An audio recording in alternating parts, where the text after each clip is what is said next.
बोलिए कृष्ण कन्हैया लाल लगी जय।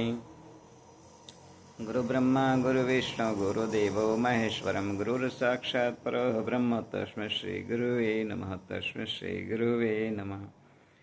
આજના શુભ દિને તમામ શ્રોતાજનોને મારા હૃદયભાવપૂર્વક જય શ્રી કૃષ્ણ। રાધાજીનો મહિમા। એક વખત વૃંદાવનની અંદર 3 સાધુઓ બેઠેલા હતા। એમના 2 શિષ્યો એમની પાસે આવ્યા અને બંને શિષ્યોએ કહ્યું કે બધા રાધે રાધે રાધે રાધે રાધે રાધે કરે છે, તો રાધાજીનો મહિમા શું? એટલે જે પેલા 3 મહાત્માઓ હતા વૃંદાવનની અંદર, એમણે જે પેલા 2 શિષ્યો હતા એમને કહ્યું કે તમે એક કામ કરો। બોલે શું?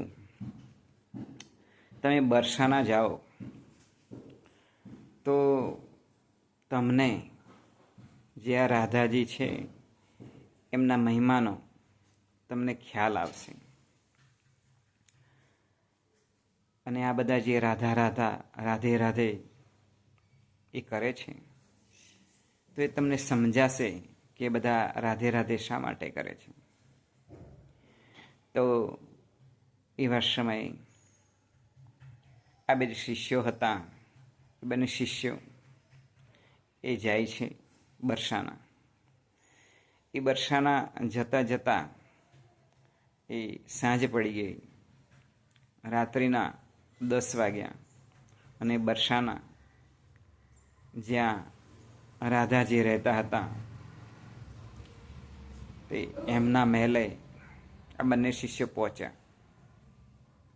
હવે રાત્રિનો સમય હતો, એમણે મળવા માટેની માગણી કરી તો જે 12 દ્વારપાળો હતા એમણે કહ્યું કે રાત્રિએ રાધાજી મળી શકે નહીં, તો કે અમારા દર્શન કરવા છે। એટલે પછી રાધાજીને ખબર આપી તો રાધાજીએ એ જે શિષ્યો ગયા હતા એમને આવવા દો એમ કહ્યું દ્વારપાળોને। એટલે દ્વારપાળોએ બંને શિષ્યોની અંદર જવા દીધા, રાધાજીના હાથ જોડીને દર્શન કર્યા, અને પછી એ પરત ફર્યા તો બહાર એક ધર્મશાળા હતી।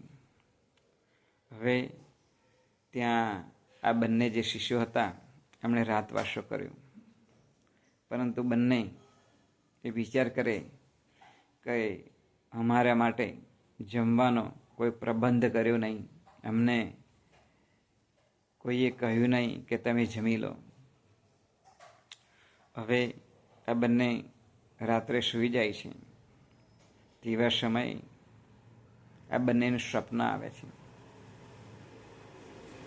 રાત્રિનો સમય છે અને બંનેને એક સાથે સ્વપ્ન આવે છે, રાધાજીના દર્શન થાય છે, અને એ રાધાજી ગોસાઈજીને આજ્ઞા કરે છે કે તમે જમવાનું લઈને જાઓ અને જે પેલા બંને શિષ્યો આવ્યા હતા એમને તમે જમાડો।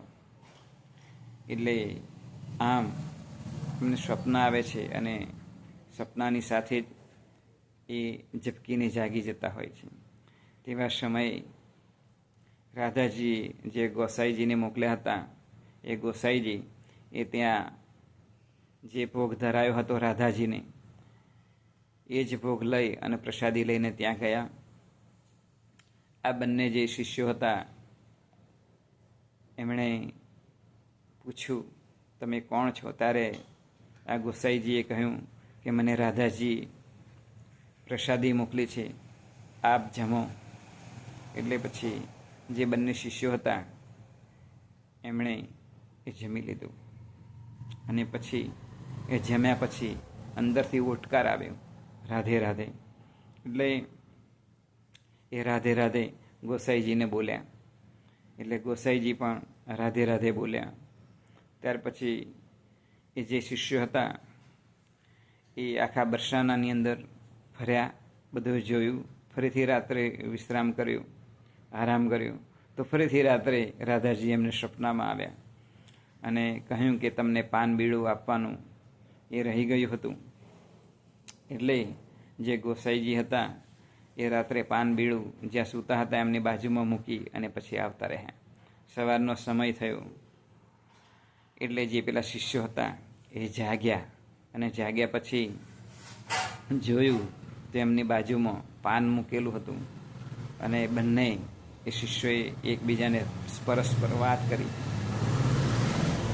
તો બંનેને સ્વપ્ન આવ્યું હતું કે રાધાજી જ્યારે એમને પ્રસાદી મોકલાવી હતી ત્યારે જે પાન બીડું પણ આપવાનું બાકી રહી ગયું હતું તો બીજા દિવસે આ પાન બીડું પણ મોકલ્યું છે.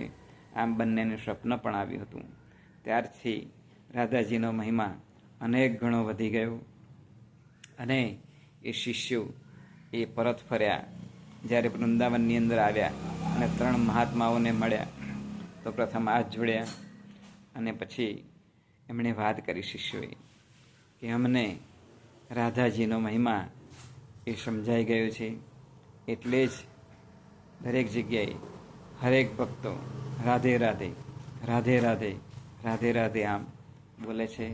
આમ રાધાજીનો મહિમા એ અનેક ગણો છે. માટે આપણે આપણા જીવનની અંદર આપણા મુખથી પણ બોલીશું રાધે રાધે રાધે રાધે.